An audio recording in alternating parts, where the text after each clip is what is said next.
today to go through a really cool experience in Alaska. Wow, hang on just a second. I'm having a little issue here. I need to get my screens all set up. The minute I push play on something, something else gets messed up. So let me try this again.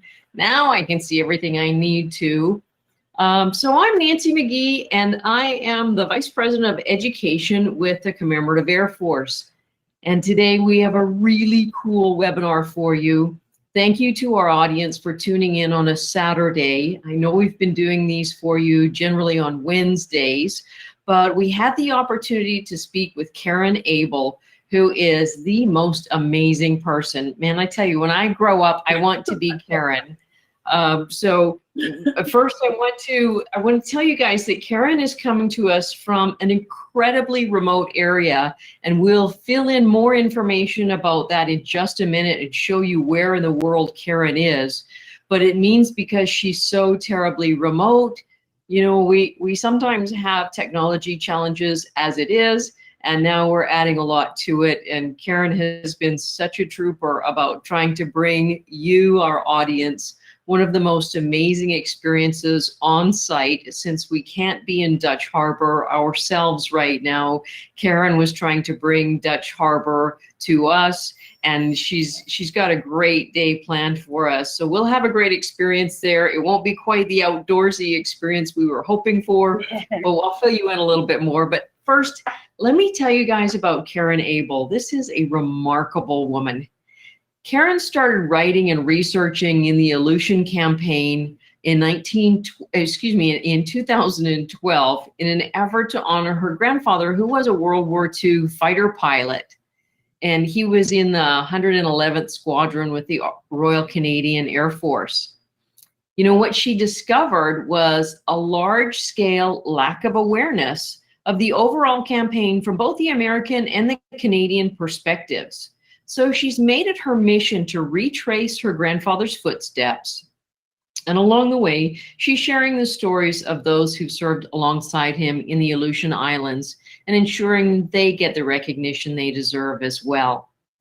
So Karen leads World War II history expeditions through the Aleutian Islands every summer. So yes, folks, we can join her as soon as we can get out of COVID lockdown.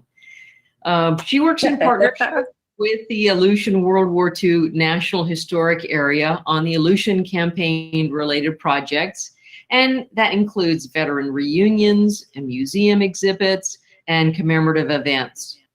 She is also a Royal Canadian Air Force Associate Historian, and she's a lover of aviation, always has been, and now I think she gets it even more. It's really in her blood. She's a member of the EAA Warbirds. She's a Commemorative Air Force Alaska Wing and B-2924 Squadron member. So welcome, Karen. So glad to have you here with us. Karen, I want to start off. We do have a little bit of a delay in dialogue back and forth. So Karen, I first want to show this video, because what I'll explain to the audience is that you and I have been working for about a week to try to have you in a really remote location showing some World War II bunkers and just some really neat artifacts that are in place. And since we couldn't get a good signal up on top of the hill, you were very kind enough to manage to get a video and send it out. So I'm going to go ahead and start with this, and then we'll show people where you are, and it'll be your show. So let me just go ahead and roll this video. I hope. Okay, hi everybody. Here in Alaska, Dutch Harbor, Nancy and I tried really hard to bring you a very cool webinar on-site location kind of thing, but the signal here in Dutch Harbor just would not cooperate. So I thought I would just give you a little live view of what we're hoping to accomplish. I'm on top of Hill 400, and Hill 400, also known as now as Bunker Hill, is one of 4 coastal defense stations in and around Dutch Harbor.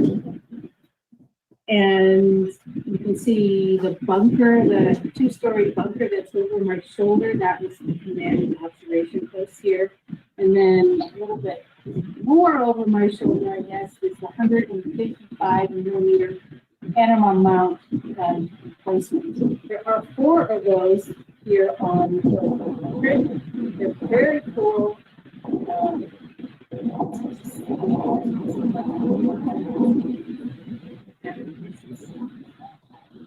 On the hill as well.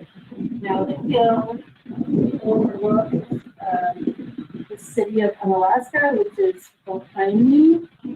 And then if I turn all the way around, there's a mountain there kind of pointing. The top is in the clouds. That's Valley View.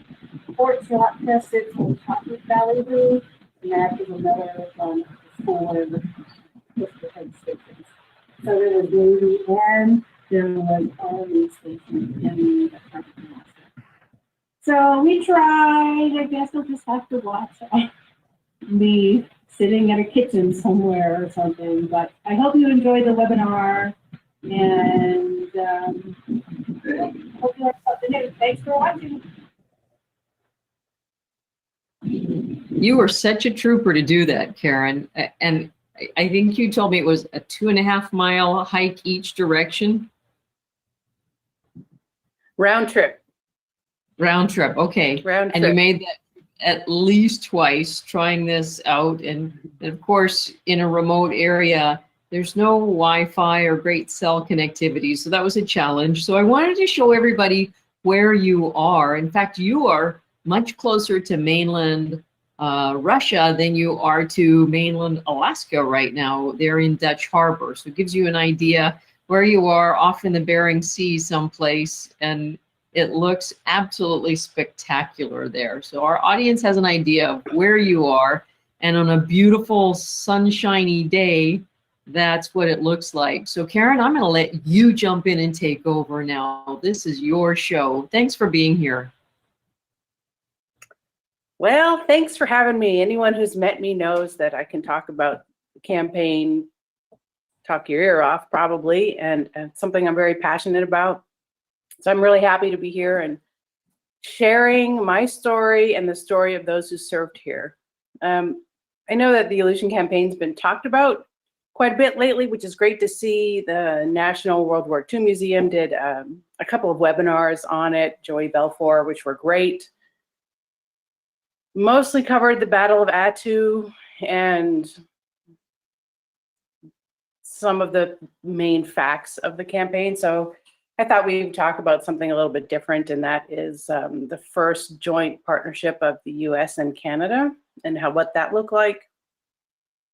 More from a Canadian perspective, but how the partnership kind of worked together. So in that picture, I'll just point out a few different things. On July 3rd and 4th, 1942, Japan bombed Dutch Harbor just before the Battle of Midway started. So if you look at that picture that's on the screen, just over my, I guess it would be my right shoulder, or behind me, you can see a crane. You can see a blue crane there, and then you see over my right shoulder, or over my right hand, you can see some red rooftops. The red rooftops is where the barracks were when the Japanese bombed Dutch Harbor, and the barracks were one of the locations hit. The crane on the other side was another location of the bomb where some of the bombs dropped, and just over the same direction. So I don't know how to give you directions here, but if you look at the pointy mountain, that pointy mountain at the base, that's the airstrip. They still use that today. One of those hangars was bombed. There was a power generator house that was bombed in the same area. So all those, it's just hard. I just try to envision it whenever I look at that picture and figure out the little chaos that was happening at that time. And I always like to actually start with my story with talking about the people who lived here in Unalaska. And I call it Unalaska. Unalaska is the official name of the city. Dutch Harbor is a body of water that exists within Unalaska. Unalaska is also the name of the island. And when, it's another not talked about story, is the people of Unalaska, or the people of the Aleutians, the Unangans, or Aleut, which is more familiar to people when I say that. They have a history dating back 9,000 years on these islands. And when the military came to Dutch Harbor and to the Aleutians, all of the people, the indigenous people who lived on these islands and called these islands home, were gathered up and forcefully evacuated and relocated to canneries, these broken down, horrendous, dirty canneries in Southeast Alaska until the end of the war. After the war, all of their villages along the chain were destroyed, and they weren't allowed back. They were given 2 different villages that they could go back to, and that's where they were forced to pick up life and start all over again. A lot of them didn't actually make it through the internment. So the city is called Unalaska, so if I talk about it going forward, I might say Unalaska Dutch Harbor, and it's out of respect for the people who called this place and still call this place home. So that's that. Okay, what else do I want to say about this photo? On this photo, I'm standing at the top of that bunker that you saw in the video on Bunker Hill, or Hill 400, which those bunkers didn't actually exist until I think it was 1943 they started, so it was post-bombing. It was in response to the attack on Dutch Harbor. Okay, Nance, I think we can forward the slide. So in response to the bombing of Dutch Harbor, the Canada and US formed a partnership. And that partnership, that slide, that is what it looked like at the time of the bombing. So that's right after the bombing happened. And that view is actually looking towards the hill that I'm standing on. So it's looking the opposite direction. So that's what that would have looked like during the time of the bombing. Okay, so in response to the bombing, Canada and the US worked together to prevent the Japanese from moving further up the chain, because after the bombing, the Japanese actually landed on 2 other islands, one called Kiska, the other one called Attu.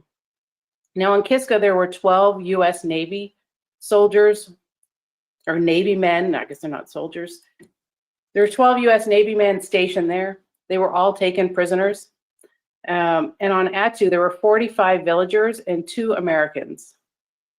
One was a school teacher, and the other one was her husband, he acted as a weatherman, radio man, kind of in secrecy. Didn't work for the military necessarily, but definitely advised them. All the Attuans were taken prisoners of war, including the school teacher, and Charles Foster Jones, her husband, was killed on Attu just a few days after the Japanese landed there. So about a month after the Japanese landed on Attu, the Attuans and the school teacher were taken to Japan, and they were put in prisoner of war camps or internment camps, and half of them didn't survive that. After the war, they were released and sent to Seattle, and then had to find other places to live because their village was now destroyed and the US government wasn't allowing them to rebuild it. It must have been really frightening to have suddenly the Americans and the Canadians realizing that the Japanese really could get to North America and almost come in through the back door this way. Oh yeah, it was definitely frightening. In 1940, the US and Canada actually started to, Prime Minister King and President Roosevelt actually signed the Ogdensburg Declaration and formed that's the next slide now.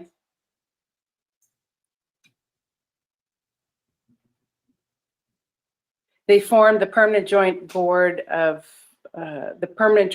Defense, which was a group of binational consultants from different areas who would create recommendations or give recommendations on how best to defend the continent, including the state of Alaska. Initially, when they started that, they didn't think, their focuses were on the east coast of Canada because they wanted to fortify that in case the fall of Britain happened, which at one point in the war, it was looking like that could be a possibility. Churchill actually told Mackenzie King that he was going to come to Canada should Britain fall, and that made everyone really nervous. And so their focus was on the East Coast because they saw that as the bigger threat, not Japan. So it really wasn't until Pearl Harbor that they realized, holy smokes, we've got to do something now. And one of the first things they did was to create the Northwest Staging Route.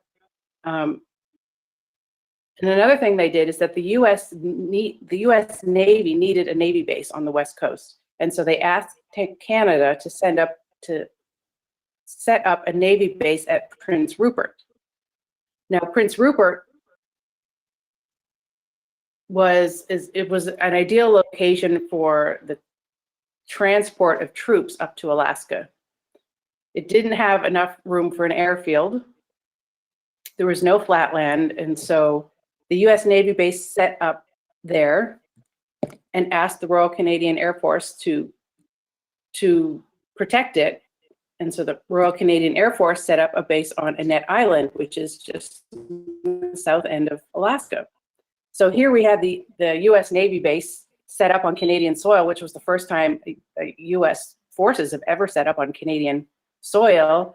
And we had the Royal Canadian Air Force setting up on American soil, which was the first time in history that a Canadian Air Force has ever set up a base on American soil. So the two worked well together that way. Shortly after that, the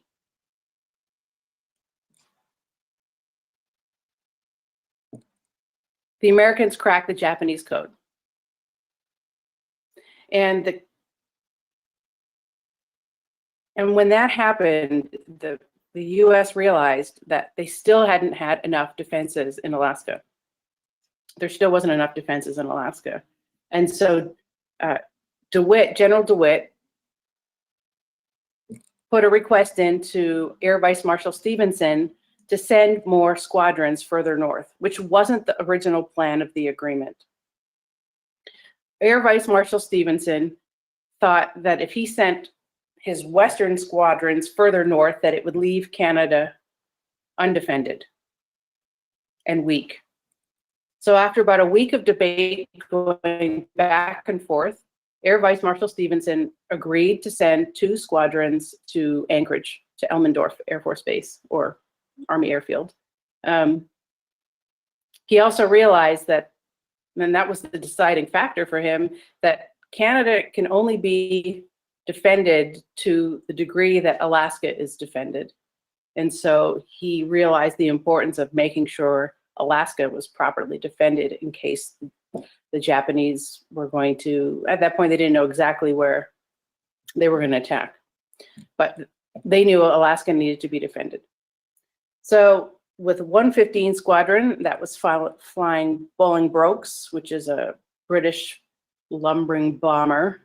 At Annette Island, they sent 2 more squadrons. First one to leave would be another Bolingbroke squadron, number 8 Squadron.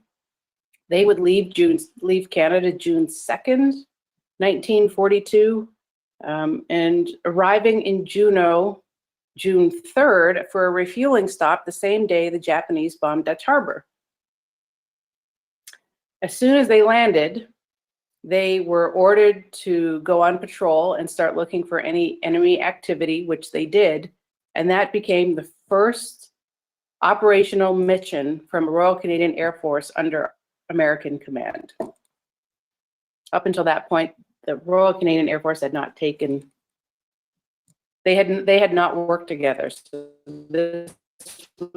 these were all a lot of very significant firsts in regards to the forming of the partnership between the 2 countries, military partnerships between the 2 countries.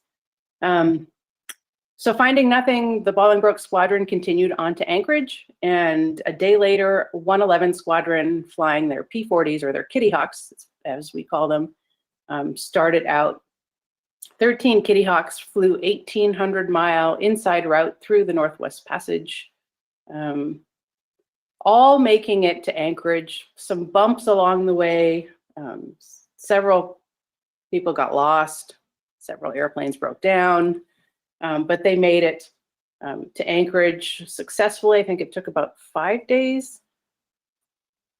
A couple weeks later, 5 more Kitty Hawks flew up to Anchorage, but this time they took the outside route because their Kitty Hawks had belly tanks put on them. My grandfather was in the second batch of people with their belly tanks, and their route was Annette Island, Yakutat, Anchorage. So this photo here that I have up is actually them in transit. Not my grandfather's plane that day, but this is a group of them flying on the way up to Anchorage there.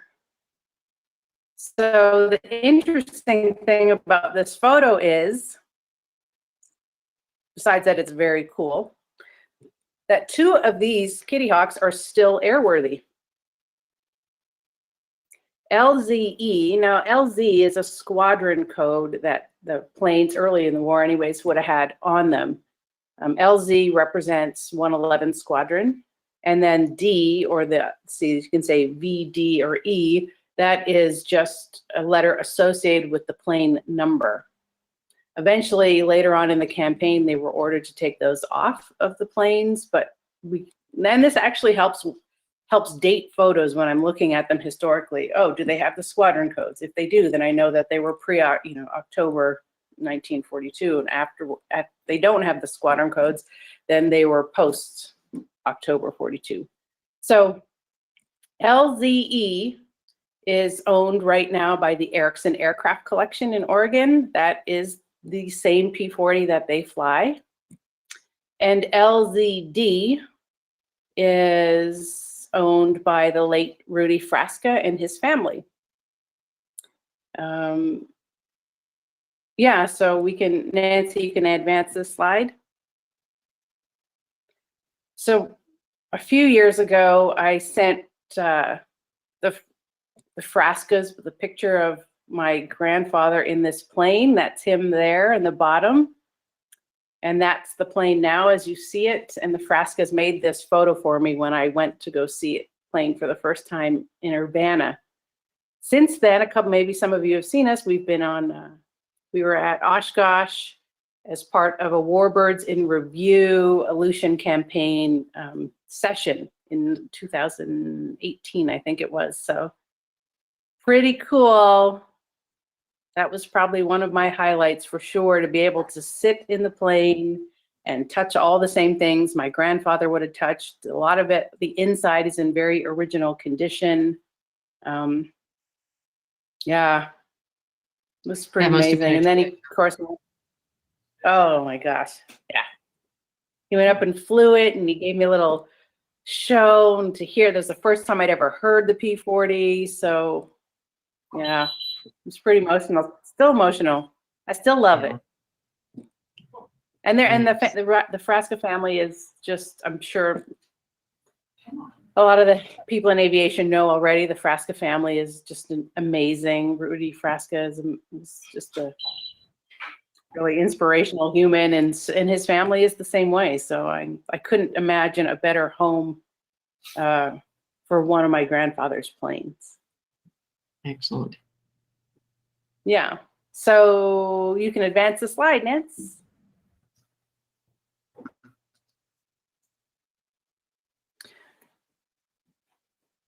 So the 111 Squadron makes it, and the number 8 Squadron make it successfully to Elmendorf Army Airfield. The 111 Squadron is attached to the 11th Pursuit Squadron, which is commanded by Jack Chenault.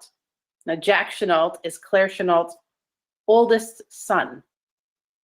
And the squadron is now taking operational command by the American the American squadron. Again, that's another first fighter squadron, first fighter squadron to ever take operational command by an American squadron. The Canadian generals would make the higher up decisions or the more serious decisions, but operational day-to-day was all conducted by Americans. So once they get there, they immediately went into 2-a-day patrols, patrolling the area for enemy activity. They learned US radio procedures. They had to get familiar with that. And then there was a push from the wing commander, Gordon MacGregor. Gordon MacGregor is a Battle of Britain pilot. And actually, the Royal Canadian Air Force had about at least 9 Battle of Britain pilots who flew in the Aleutians during the campaign. But the wing commander, Gordon MacGregor, he pushed for the 111 Squadron to have a bigger role in the Aleutian campaign. He wanted, if you were going to bring these guys away from the defense of Canada, we want them to be involved. The Royal Canadian Air Force and the Royal Air Force, were well-known and respected air forces. By that point, they'd been already flying in the war for years. So he wanted them to play a bigger role. And DeWitt and General Buckner and General Butler, who was the 11th Air Force commander, agreed and allowed 111 Squadron to fly further, I guess it would be west, really, to the more advanced base, which was on Umnak. So July 12th, 1942, half of the squadron, 7 P-40s, flew to Umnak. They started their route to Umnak. Along the way, there was 2 refueling stops. I think Umnak, let me see, Umnak to Anchorage, it's about 800 miles. Or Anchorage to Umnak is about 800 miles. So there was 2 refueling stops along the way. The formation of 7 took off. 2 DC-3s carrying the ground crew and some other personnel, US DC-3s, flew out ahead of them. At the very first refueling stop, which is in a remote location called Naknek, my grandfather crashed his plane and ground looped his plane and put him out of the formation. And another guy, George Swalm, had to bail out because of an electrical failure. So not off to a good start, I suppose. So the wing commander goes back to Anchorage and he picks up 2 more Canadian guys and to fill in the formation. So they get to Naknek. They're delayed because of weather, because the weather in the Aleutians is something else. It is difficult. So they fly on to Cold Bay. Same thing, 2 DC-3s out in front and the formation of 7 P-40s following them. They get to Cold Bay. The weather is questionable. The DC-3s fly out again in front, report weather to be acceptable. So the 7 P-40s, Kitty Hawks, take off. They get just beyond Dutch Harbor. Probably 20 miles beyond Dutch Harbor. They round this corner, which to this day is known for having bad weather, and hit a fog bank that extends from the sea to the ceiling. The wing commander, MacGregor, who was leading the formation, radios the rest of them to turn right, to turn around, to go back to Cold Bay. Either they don't hear them or they get lost in the fog, but 5 out of the 7 crash into a mountainside. Gordon MacGregor makes it back to Cold Bay, and pilot officer Eskell makes it to Umnak by the skin of his teeth. He was getting ready to bail out because everything was socked in and you couldn't see the airfield, and he was running out of gas because he must have been going in circles. But on my website, I have his briefing of what happened that day. But he makes it. Eventually, they go back about a week later to recover the bodies of 4 of the airmen. 1 they never did find, and they are buried at Fort Richardson National Cemetery now. But this is flying in the Aleutians, and that incident was a wake-up call for all airmen in the Aleutians, from both the American Army Airmen and the Canadian Airmen. This is flying in the Aleutians. The weather can change in a heartbeat. Airmen who flew here didn't know if, when they went up, if they would come back down. They could start their takeoff, and by the end of the runway, it could be socked in. There is no emergency airfields here. And there's no flatland. It's mountains and it's water, and then the occasional flatland piece. The water is about 40 degrees, so it's not really an option, although they were trained to land in the water. How do you land in the water? And the distances they flew are so expansive. More pilots died due to weather than they did in combat. Karen, did they have any technological advances that helped them at all? Any gauges that they could utilize that helped? No. No, they did not. And in fact, the magnetic pull that exists in this area, which is one of the reasons why cell phone signals are hard to get, is different. And it would actually throw pilots off by using their compass. It could throw the pilots off half a mile to a mile off course if they weren't careful. Now, PBYs, the patrol bombers, were well used out here, and they had more advanced technology. They could use radars but no. And the DC-3s, which is why DC-3s, there was a Bob Brocklehurst, who was a veteran. He was an American Army Air Corps veteran, and he tells this story about how he brought a formation into ADAC. And at the last minute, it was a formation of 11. And at the last minute, a storm came up on top of the runway, and he decided to abort the landing and come up, and they were to circle. And so when they popped up through the clouds, he realized one guy was missing. So he's counting them, 1, 2, 3, 4, 5. One guy's missing. He said, what the heck? Where did that guy go? So they spent a lot of time looking for this guy, couldn't find him. So they land, and when they land, the guy's on the runway just, getting out of his plane or something. So of course that guy got in trouble because he broke formation, which is one of Bob's rules. You will not break formation. Whatever you're doing, you will not break formation. This one guy broke formation. Then they're eating lunch in the lunchroom, and one of the generals who was there visiting came over, and Bob started to get in trouble because he was leading that group of P-40s without a DC-3 in front of it, or a C-47. And Bob said, I've been here a year, and not once has my formation been led by a C-47 or DC-3. And I guess that was some kind of mandate. Maybe that worked in the lower 48, maybe that worked in Europe, or maybe that's ideally what they wanted, but in the Aleutians, it didn't work that way. And because of that, I guess the general went on, I guess, to do some research or something, and the guy said it was posted. You didn't see that memo? And Bob said, I've never seen that memo, and I've been here a year. And he goes, who's command of this squadron? Bob said, I am, sir. I'm in command of this.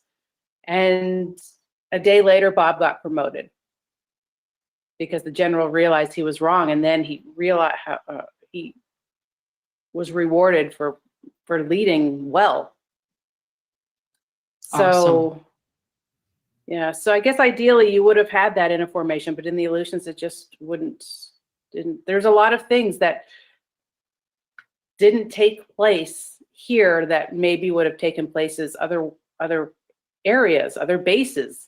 It just wasn't conducive to do those things. Like for the Royal Canadian Air Force, I know one of them was having dress parades and wearing your uniform. You know how the Royal Air Force are, and Royal Canadian Air Force are the same, always immaculately dressed. I mean, they flew in wool suits and beautifully dressed. And when the new squadron leader, Kenneth Boomer, came, because the former squadron leader was killed in the crash on the mountainside. He was also a Battle of Britain veteran, and he was killed on the mountainside. So eventually they got a new squadron leader, and everyone got in trouble for not dressing right. And they tried to tell him, listen, we barely have clothing. It's freezing. They didn't even give us the proper clothing for this environment. And we're wearing like Army Air Corps uniforms. We're just like wearing whatever we can just to stay warm. Protocol had to go out the door in a lot of ways for people who served here. And Yeah, once you're I here, can you imagine. realize that. With the mountainous terrain and so much water around, even, you know, bailing out wouldn't be an option because you've got near freezing water temperatures. Yeah, no, not. And there are some instances where people have bailed out successfully, but typically no. We have of American combined 225 planes lost. 184 of them were operational and 41 to combat. And the winds and the getting lost in the fog. Yeah. And I just flew here. I flew here from Cold Bay. So one of the things I did on this trip was I flew from Cold Bay to Dutch Harbor on a little Navajo, 9-seat Navajo.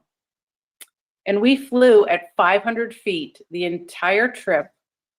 And we were in the fog quite a bit at 500 feet, where you couldn't see the ground on either, couldn't see the ground, you couldn't see the mountain that was to our side. But thank God for that little pink line. If we just stayed on that pink line, we knew we weren't going to hit anything. But these guys didn't have that. So the one guy, Eskil, to try and get out of it is flying at 50 feet above the water. Wow. And that was common. That is flying here. So, yeah, so that slide there, we have, this is my grandfather's ground loop on Naknek. I call it his life-saving ground loop. Never thought I'd say life-saving ground loop ever, but this was his life-saving ground loop, and this is what put him onto the transport plane. Yeah. So sadly, his friend, Gordy Baird, who was in the photo below, that's the one they never found. Gordy Baird flew in as his replacement. That's how interesting one moment can make from another. So this is his ground loop. And several years ago, we discovered that this plane is actually the very same plane that is painted as Hope Slope in the Air and Space Museum, the Udvar-Hazy Center. Nancy, you can move. There we go. Yeah. So there's a guy named Ron Walker, the late Ron Walker from Canada, and he's done, oh my God, some amazing work at creating a database of the life of certain Canadian planes. Thousands and thousands of planes he has in this database. But he was able to trace the plane's number back to the Air and Space Museum's P-40 that hangs in the Udvar-Hazy Center. So several years ago, my daughter and I went there, and I went with all my grandfather's logbooks, and I have a crash report from that day, the aircraft number, and it was all verified, and yeah. Pretty cool. That's another great home. It's another great home for one of my grandfather's aircraft. I couldn't write this stuff. I couldn't write this stuff up. This was the first. No, I couldn't write it. This is the first P-40 that I found that he flew. So I was like, wow, are you kidding me? Yeah, and so Russ Lee, he's the head of the aeronautics department. He's been there 30 years, I think he said. He can count on two hands the number of times somebody's come forward with a personal connection to one of their aircraft. Wow. So he was pretty excited about it too. That's cool, especially to see the logbooks. Oh yeah, logbooks, photos, the crash report. I've always said that when a plane comes back to life, it's because it has a story to tell. And so I feel like I'm here to tell the story of those who flew in 111 and those who flew alongside them. So not just 111, but everyone who flew up here. So that's what guides me to do this stuff. Tell the story for those who can't tell it anymore. That's great. Yeah. So then once the squadron got onto UMNAC, again, the most advanced base at that time, they began flying operational patrols with the 54th Fighter Squadron, and they were flying P-38s, and the 11th Pursuit Squadron flying their P-40s. Now that the ground crew, now they've lost, so they came up there with 17 P-40s, and they lost 5 of the 7 that were going over to UMNAC. The ground crew and the airframe mechanics now had nothing to do because all their planes were missing. Or a lot of their planes were missing. So they set up the base, which was just 50 yards from the runway. 50 yards from the runway is where they set up their base. And they noticed a lot of the American P-40s were broken or not operational. They had a lot of shipping crates around. And so they made the offer to the 11th Pursuit Squadron to get the planes up and running. Now, the leading aircraftsmen were trained at the Curtiss Wright factory in Buffalo just before joining the squadron, so they were very well versed in keeping the planes running. So they got all 11 of these P-40s running again and flying. So that's just another indicator of how well the relationships between the two air forces worked. They flew these joint patrol missions on a regular basis. They had parties together, which they drank the most disgusting things you'd ever imagine. Torpedo alcohol, torpedo liquor. Oh. And after they did that for a couple months, it was planned the very first fighter P-40 escort bomber mission over Kiska. Up until that point, the bomber missions, although Kiska was being bombed since July, I believe, was the first ones, they weren't escorted. They were escorted by P-38s, but not by P-40s. So the very first one was planned for September 25th. And it was a combined effort between the 18th Fighter Squadron, the 11th Fighter Squadron, both flying P-40s, and 4 Canadian airmen were chosen for that mission that day. My grandfather was one of those airmen. And so they took off and they were escorting B-24s over to Kiska from ADAC, which now they had made in a more advanced base than UMNAC, which was ADAC. They were flying, escorting B-24s over Kiska. There was also P-38s on the mission, and there was a B-17 photo ship. They got over the harbor. They were met by 2 Japanese, they call them roofs, Japanese Zeros on floats. One of them was on the tail of Al Aiken's P-40, an American from the 11th Fighter Squadron. Our Canadian Fighter Squadron, Kenneth Boomer, saw it, went after it, shot the Japanese plane down, and Al Aiken made it back to ADAC, no problem. Jack Chenault shot the other Zero that came up to meet them, and there was only one loss, Major Miller, on the attack, or on the offensive. And I will say that there may not have been a lot of enemy aircraft, although they did exist. The north head of Kiska was one of the most defended areas, heavily defended areas in all of the Japanese occupied zones. So that picture there is the north head of Kiska. And then some of those guns are still there, so we see those on our trip. Nance, can you advance the slide?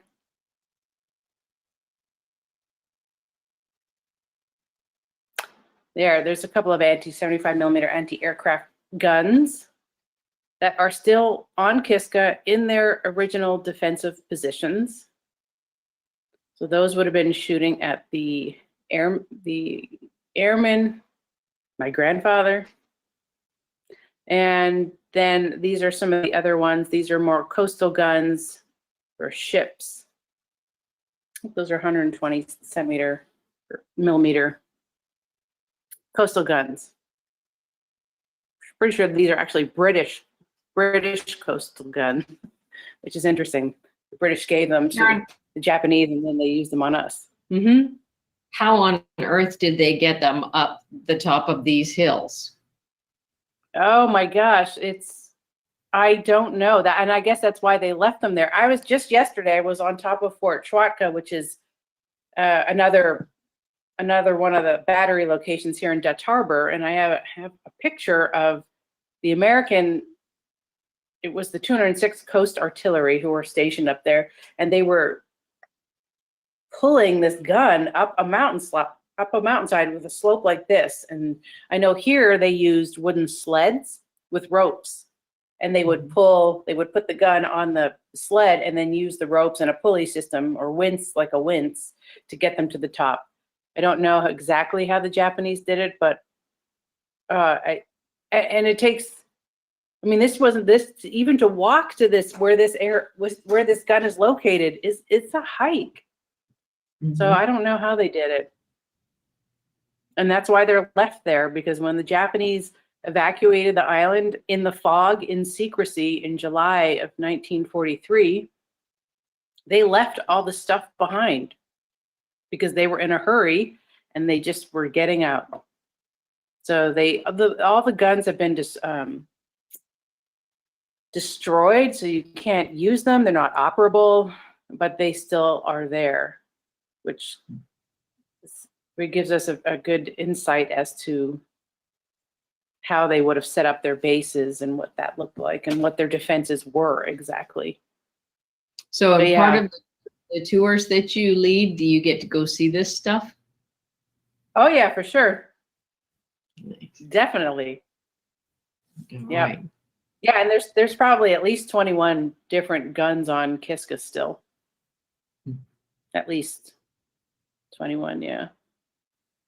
Yep, all in there. Most of them are in their positions. Some of them, once the Americans occupied Kiska, they moved some of the weapons to one general area, dump site kind of area, but most of them are still in their same defensive positions. Okay, so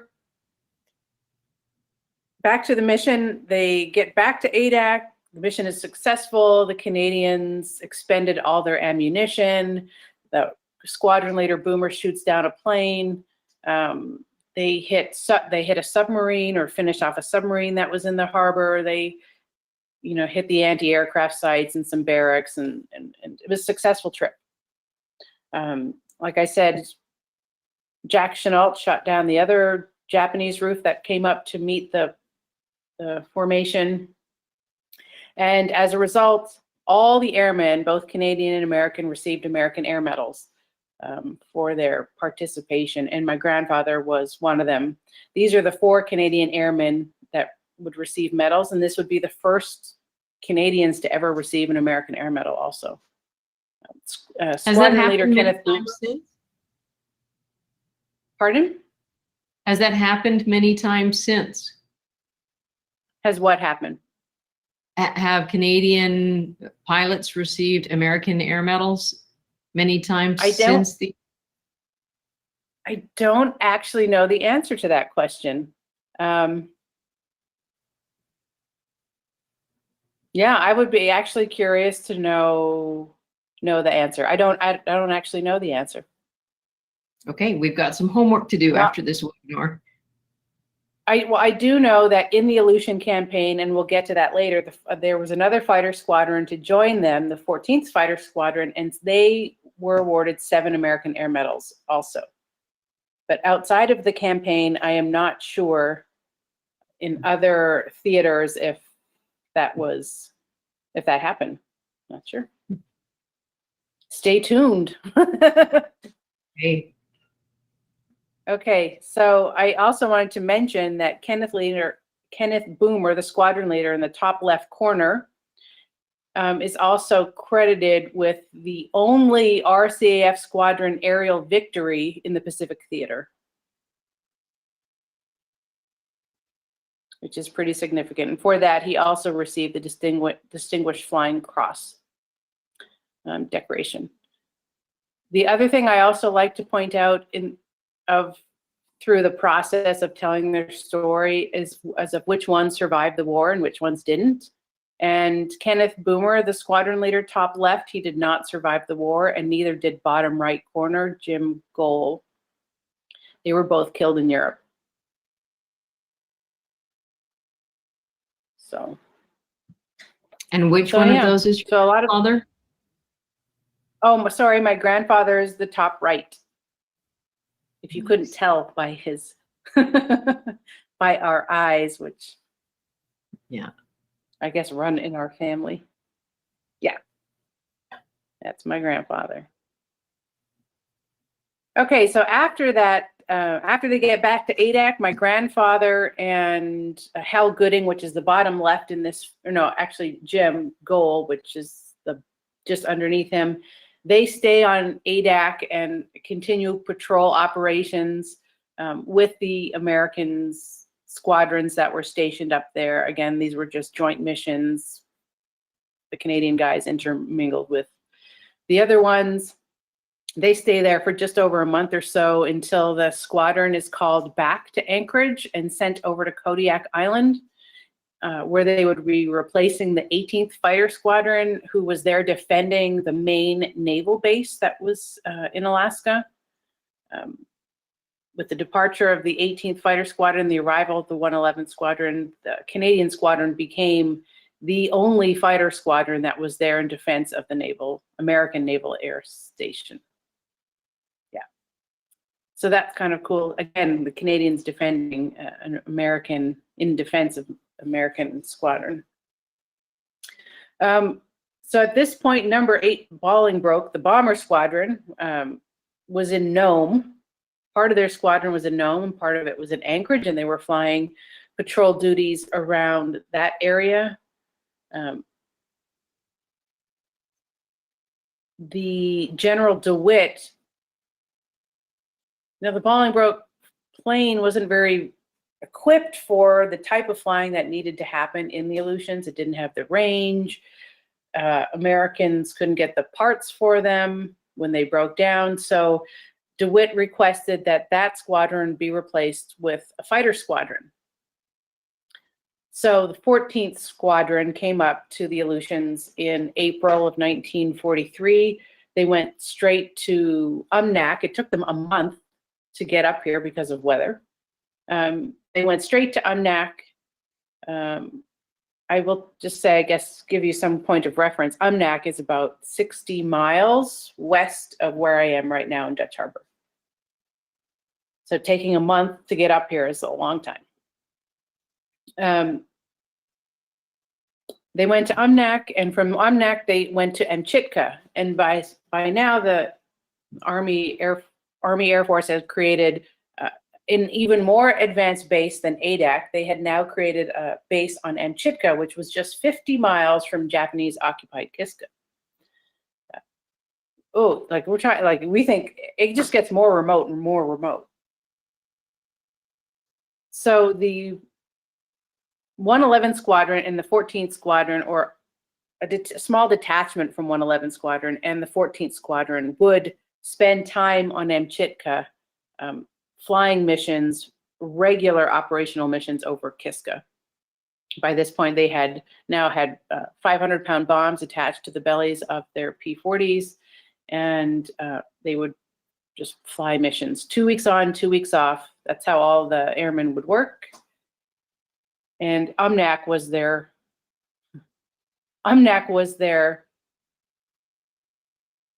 rest day. And if you just know what, there is no stores on Umnak. There's no cities. There was barely liquor. They did have officers' clubs, and non-commissioned officers clubs and some recreation type things there. Although in 1943, it still would have been very minimal. Wasn't like in Britain where you could like go off to Paris or something, you know, I'm off for 2 weeks. I'm going to go to Paris. I'm going to go to town. I'm going to take the train somewhere. No, on that was your rest. And it's not really much of anything there. So the 14th Squadron would continue to fly out over Amchitka. The 111 would be their breaks. They would go back and forth. And they did this until the end of the campaign, until we landed on Kiska in August and found that the Japanese had already left.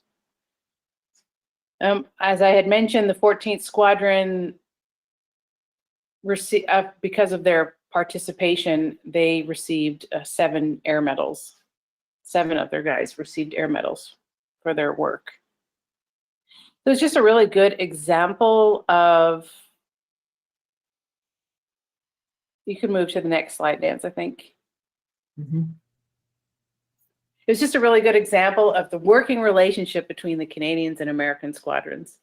And you will see that demonstrated in these commendations from the generals who were working directly with them.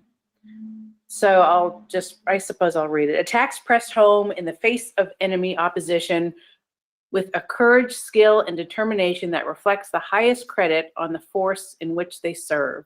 These officers, as pilots of fighter planes, participated in numerous attacks on enemy installations in the Aleutian Islands, which were pressed home despite very heavy anti-aircraft fire and often under adverse weather conditions. All flights were made from advanced bases and required skillful airmanship for successful execution of the mission. The courage and devotion to duty of these officers reflect great credit upon themselves and the organization for which they are part of. That would have been probably most referencing the detachments, the 14th Squadron and the small 111 detachment that would fly out of Amchitka.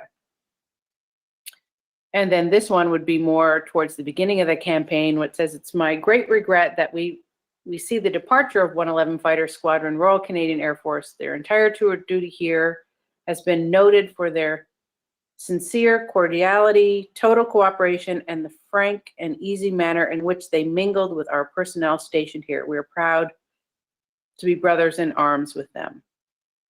That line always kind of gets me, actually. Nice. So it is the formal beginning of the military partnership that Canadians have with the United States, and we see that in current day roles in the form of NORAD. This essentially was kind of the beginning of NORAD. The Permanent Joint Board of Defense, they since the inception of it in 1940s, they have met twice a year since then, every year. And I do some work with there's still Canadians stationed in Alaska as part of the Alaska NORAD region. And I do some work with them to help them preserve history and educate the detachment and people in the Alaska and Anchorage area. So still have a working partnership. We're still neighborly and love each other. And I think that's important to see just how long that history has been around. After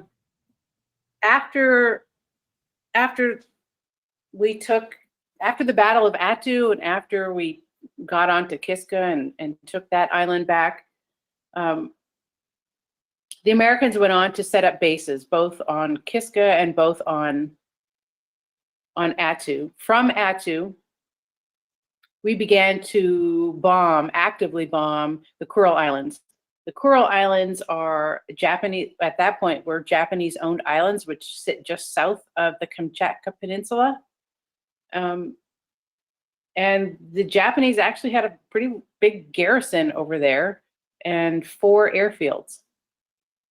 And the Americans wanted to make sure that the Japanese were not going to be a nuisance any longer. And it also helped to distract them from the other theaters that they were part of, the other southern areas that they were entrenched in. So I think that's another part of the campaign, a second part of the campaign that a lot of people don't know about, that we were actively bombing Japan from 1943 till the end of the war. And John Clow, who was the 11th Air Force historian for a lot of years here in Alaska, wrote one of the first books, and he was known as the experts in the industry. He was one of my mentors and one of my friends. He wrote his first book. It was called The Aleutian Warrior. And his second book, which he wrote just before he passed away in 2016, was called Mission to the Kurils Islands. So I think for anyone who wants to know even more about something that people don't know about, would be to read John's second book. It's really quite fascinating to know that we then used Attu to bomb Japan, which we hear even less about than the Aleutian Islands. So I think I'll also mention that the Canadian, a lot of people know, in Operation Cottage, which was the retaking of Kiska, or the landing on Kiska, the Canadian Army had 12,000 troops as part of that, but we also had Canadian Navy up here. We had several different, I used to call them cruisers, and corvettes that acted as convoys and escorted convoys in and around the islands. So we didn't just participate in the air and the land, but we were also partners in the sea. Of the two Canadian squadrons that were here, 111 Squadron, when the Aleutian Campaign was over, 111 Squadron got redesignated for 40 Squadron and were sent to Europe flying Typhoons. Of the 31 pilots, only 23 died in Europe. 23 of the 31 pilots died in Europe after they left the Aleutians. 14 Squadron was redesignated 442 flying Hurricanes. And I think they lost 17 of their pilots out of less. They didn't have 31, I think it was 27. My grandfather, again, another life-saving moment. While he was on Kodiak, he did a lot of training new pilots who were coming into the Aleutians, training them on the nuances of flying and the weather that exists here. His higher-ups recognized that and recommended him to be a flight instructor. So after he left the Aleutians, he was posted as a flying instructor, and never went to Europe. So that saved his life again. Where was he a flight instructor? Alimer, Ontario. Mm-hmm. I think it was flying instructor. I think it was school number 2. I think it was. I have his logbook in my room. I brought it with me. All right. But I don't have it here. So he did that for just over a year, and then he started getting his multi-engine license. And then when the war ended, he stopped flying. He stopped flying, but eventually went on to work for Air Canada in the accounting department. And his wing commander, who was Gordon McGregor in the Aleutians, Gordon McGregor went on to become the very first president of Air Canada. So my grandfather still worked under his wing commander up until the day he retired. That's amazing. What a great story. I know, isn't that amazing? That is. Full circle. So this little quote here is something that my grandfather wrote to a Canadian Department of Defense historian. They had communicated in the 1980s about the campaign. This gentleman, M.V. Bizot, had a lot of questions about strategy, tactics, working relationships between the Americans and Canadians. My grandfather was very meticulous, a fighter pilot till the end, and had great record keeping. Although he never talked about the war, he kept a record of everything. And there was a record of this communication he had with this historian. And I had already started writing my blog before I read this entire document. And in his closing line, this is what he had said. I must say that my service in 111 Fighter Squadron is an experience I would not have missed. I feel like the Aleutian Campaign is a forgotten about item in the history of the Royal Canadian Air Force, and I'm happy and appreciative you're doing something about it. And it made me realize why I'm so passionate about it. Because people don't know their story. And everyone who serves deserves to be remembered. And this statement is not just from a Canadian airman, but it is from all who serve in the Aleutians, because now that I've been so deeply involved in it, I realize they all share the same sentiment. And I want to do them right. Good for you. Thank you for doing that. And then I know our audience wants to know where they can find out more about you and about your travels, and certainly access your blog. So I'm showing your website right now so the audience can take a look at that. And Great. Do you have any closing comments you want to make before we open this up to the audience for some questions? No, I think my grandfather said it best. And just help me share their story. If you learn something new, share the story. Go to my blog, Facebook. I tend to do a little more posts on Facebook. Share their story. The thing is, it's not about me. I get to be the vehicle for them. It is about them. And that's why sometimes it's hard for me to talk. I don't know. I mean, I can talk about it clearly, but I mean, when people make it about me, it makes me uncomfortable because I'm the vehicle for them. And that's how, it's such an honor. It's just such an honor and privilege to be able to do it. I just thrilled. I never would have thought when I started this.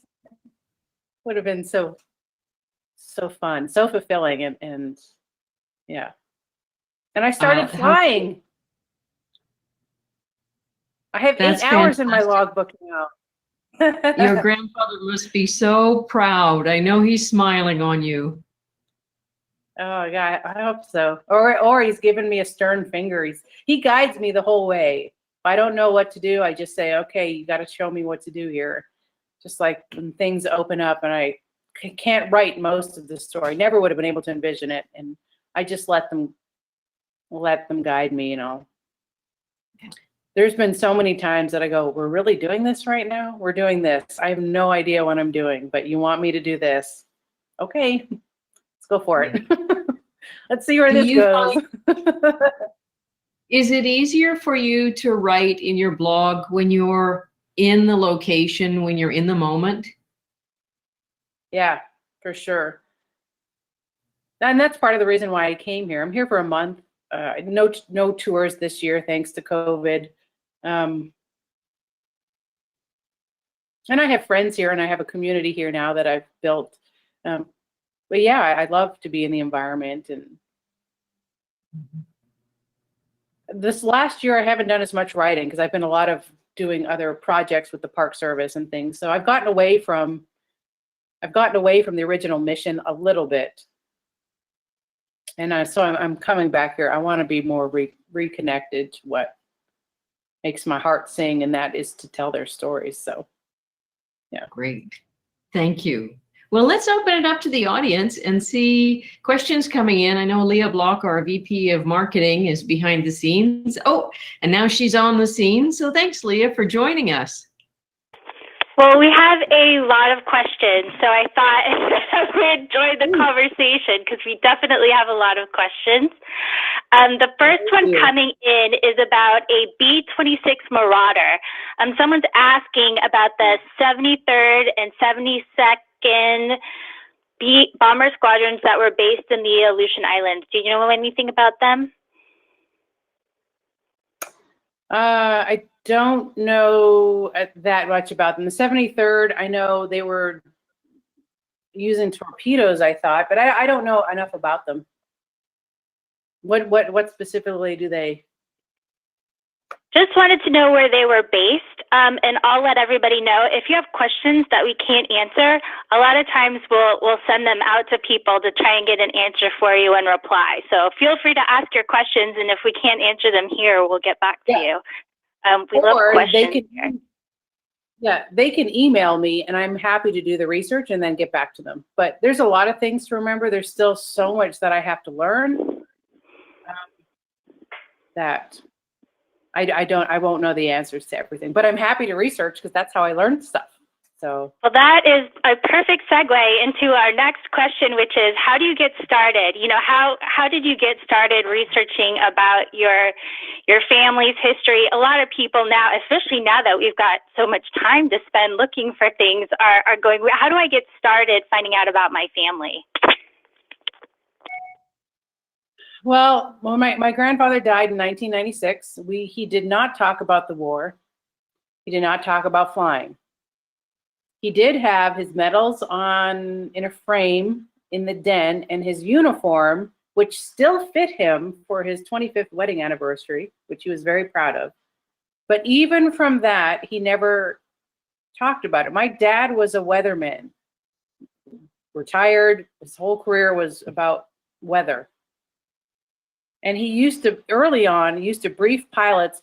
He used to work at the airports and brief pilots on weather.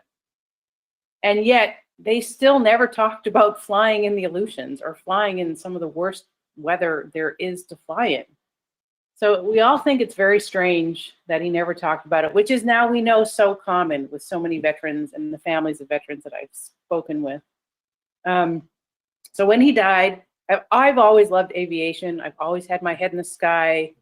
I always thought, I can remember being like 19 going, God, wouldn't it be fun to go to the end of the runway for a picnic? That sounds fun to me. Nobody ever shared that excitement, so I never got to fulfill that.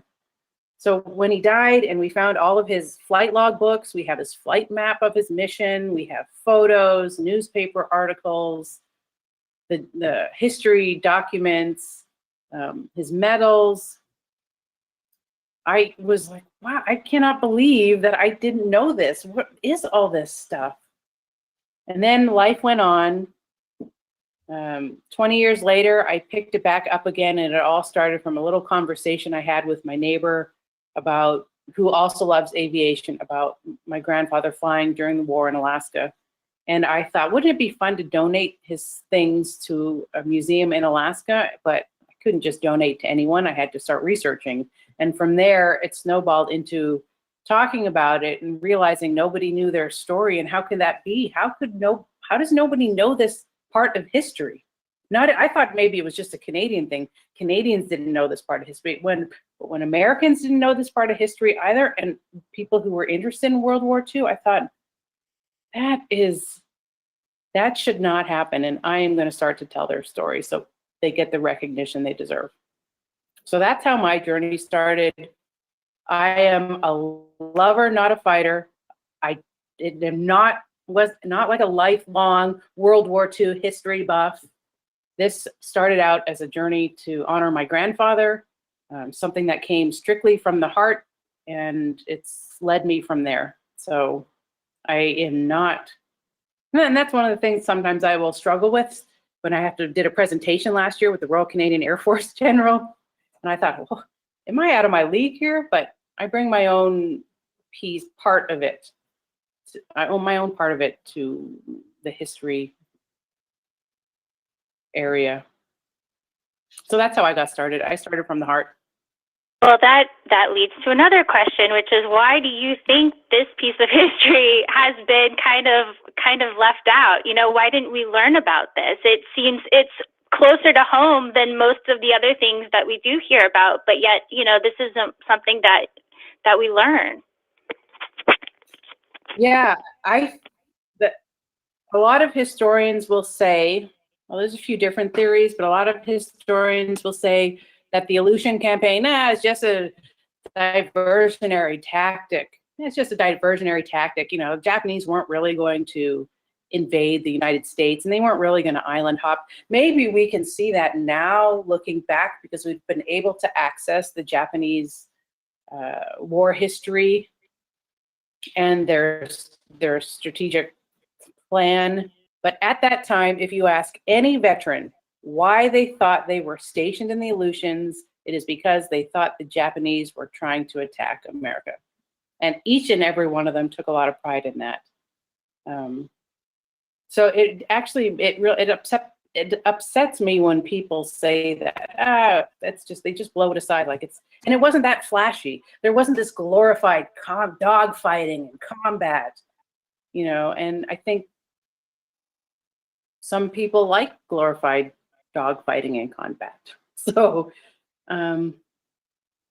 it was more a lot of grunt work and a lot of misery. The Aleutian Campaign has one of the highest suicide rates of the island. And actually the Battle of Attu was the second highest, second bloodiest battle in all of the war next to Iwo Jima. So I don't know why it, and I don't know why it's overlooked. I think it's important. I think to every veteran, 144,000 troops they had up here throughout the campaign, it's important to them. That's a lot of people that their part in history be recognized. Well, we agree. I'm One of Leah, the I'm going to other say one other thing. Okay, that now I think we're seeing a shift.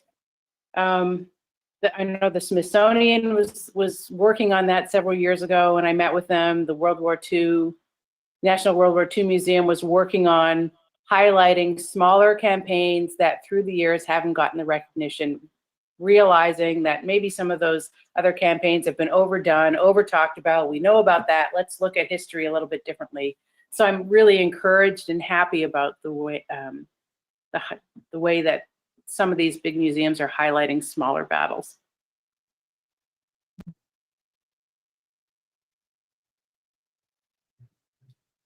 Can't hear you, Leah. Oh.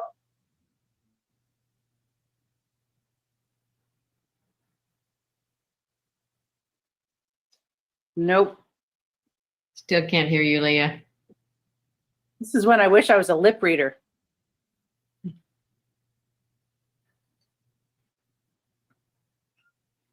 Still not getting a word out. Yeah. Yes. To fly, no. They got no special training to fly in Alaska. None.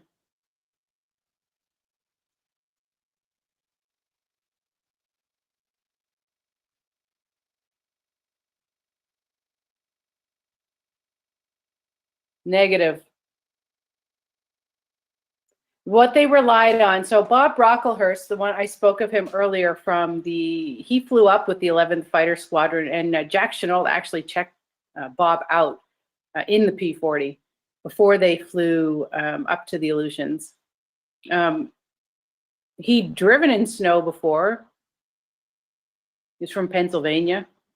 And when he got up here, he relied on the 18th Fighter Squadron, who had already been stationed up here since March, I believe, March of '42. He relied on the guys who were here already to give him the advice on how to fly. Just like I said about my grandfather, he'd been up here, let me think, that would have been 5 months. He'd been up here 5 months, and when the new guys came to the squadron, he would be the one to give him advice on when to fly and when not to fly. There's actually a great Navy flight manual that was written by one of the Navy commanders about how to fly in the Aleutians. It's 18 pages. So eventually that was made. I think that wasn't made till late '43, but it's a PDF document. It's a little book, 18 pages, how to fly in the Aleutians. And it talks about how to read the clouds if they're coming over a mountainside, and what certain clouds look like, when to let down in, when not to let down, how to land in the water. I mean, and how to land in the water is like, you can do it. Just go for it. So I guess eventually.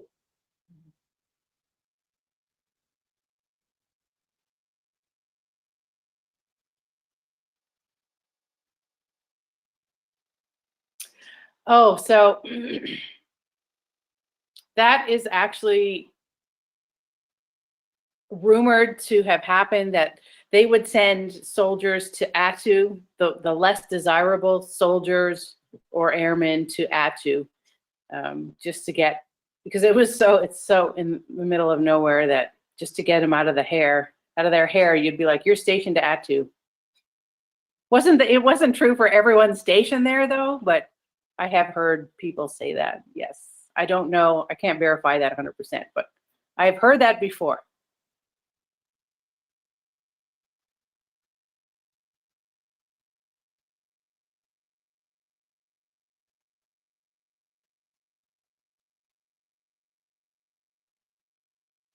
Right? It's a great idea.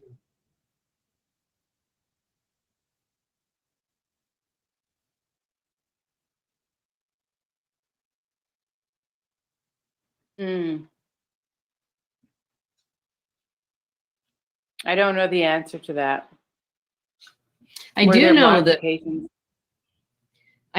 that early Bush pilots used to take the oil pan off of the plane and they would sleep with it because it was the only way in those super cold conditions they could keep the oil from freezing so that they could get up the next morning and get the plane off the ground.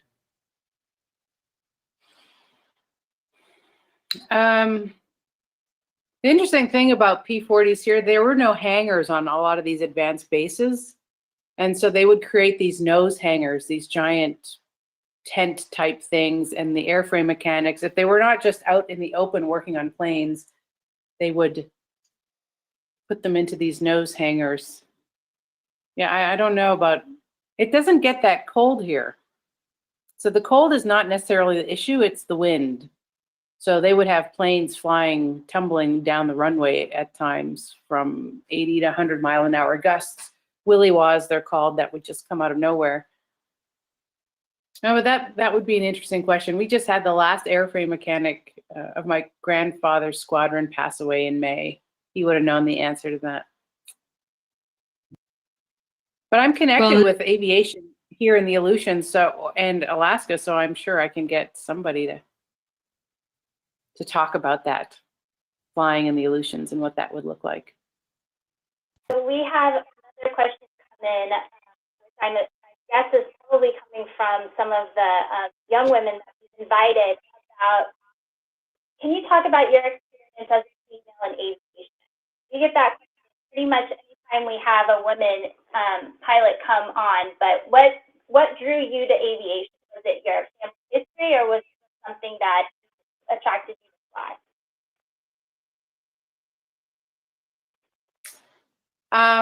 I would have to, I don't actually know what came first. So for as long as I can remember, I've loved flying. Like I said, when I was 19, I thought the end of the runway would be a great place for a picnic. I don't know if I connected that to my grandfather on some subconscious level, because he never talked about the war, but he had his picture up. And even when I started this journey, the blog journey and his research, I could never envision myself flying. It seemed too far-fetched. It seemed like, I don't know.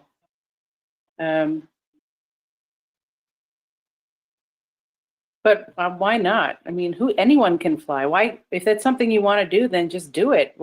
It doesn't matter if you're a man or a woman. If you want to fly, fly. That's what I say. You want to fly, fly. There shouldn't be a label, man, woman, no. Human, fly. You want to fly, go for it. What's stopping you? No, there should be no labels on whether or not you can. So that's it's in your heart, go for it. No holds barred. That's a great answer. So those are all the questions we've had from people online, and you're welcome to continue submitting questions, and we will get the right people to answer your questions. Outstanding. Yeah, I'm happy to help. If I don't know the answer, I will research it and I will get back to you 100%. I'm happy to do it because I learn more too, and I love to learn.